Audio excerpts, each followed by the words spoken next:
So ಇಲ್ಲಿ APMC ಆಗಿರ್ಬೋದು ಅಥವಾ ಮಾರುಕಟ್ಟೆ ಮಂಡಳಿ, ಮಾರಾಟ ಮಂಡಳಿ ಇದೆ, ನಾನು ಇಲ್ಲ ಅಂತ ಹೇಳ್ತಾ ಇಲ್ಲ. ಸಂಶೋಧನಾ ಕೇಂದ್ರ ಆ ಒಂದು ವಿಚಾರನೂ ಕೂಡ ಗಮನದಲ್ಲಿ ಇಡಬೇಕಲ್ವಾ. ಸೊ ಈಗ ವೆದರ್ ಬೇಸ್ ಇಂಪ್ಯಾಕ್ಟ್ ಆಗಿರ್ತಕ್ಕಂಥದ್ದು 41-42 ಡಿಗ್ರಿ ಸೆಲ್ಸಿಯಸ್ಗೆ ಏನು ನಾವು ಟೆಂಪರೇಚರ್ ಡಿಫಾಲ್ಟ್ ಅಂತ ನಾವೇನು ಕರಿತೀವಿ. ಸೊ ಈ ಒಂದು ವಿಚಾರವನ್ನ ಯಾರು ಗಮನಿಸಬೇಕಾಗಿದ್ದು ಯಾರು?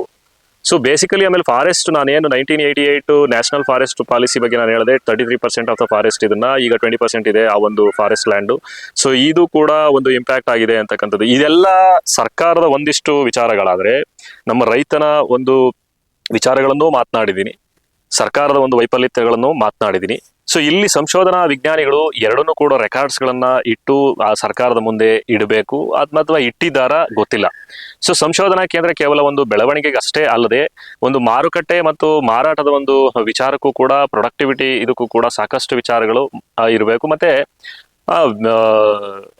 ಎಲ್ಲದನ್ನು ಕೂಡ ಗಮನಿಸಬೇಕು. ಸೊ ಅಫಿಷಿಯಲಿ ನಮ್ಮ ಒಂದು ತಿಪ್ಟೂರು ಕೊಬ್ರಾ ಅಥವಾ ಬಾಲ್ ಕೊಬ್ರಾ ನಾವು ಮಾತಾಡ್ತೀವಿ, ಅಥವಾ ತಾಲ್ ವೆರೈಟಿ ಏನೇ ಹೇಳ್ತೀವಿ, ಅಫಿಷಿಯಲಿ ರೆಕಾರ್ಡ್ಸ್ ಇಲ್ಲ ಅಂತಕ್ಕಂಥದ್ದು ಒಂದು ವಿಷಾದನೀಯ ಸಂಗತಿ. ದಯವಿಟ್ಟು ಇದ್ರ ಬಗ್ಗೆ ಪರಿಶೀಲಿಸಬೇಕು ಅಂತಕ್ಕಂಥದ್ದು ನನ್ನ ಒಂದು ಬೇಡಿಕೆ, ಮನವಿ ತೆಂಗು ಬೆಳೆಗಾರರ ಪರವಾಗಿ.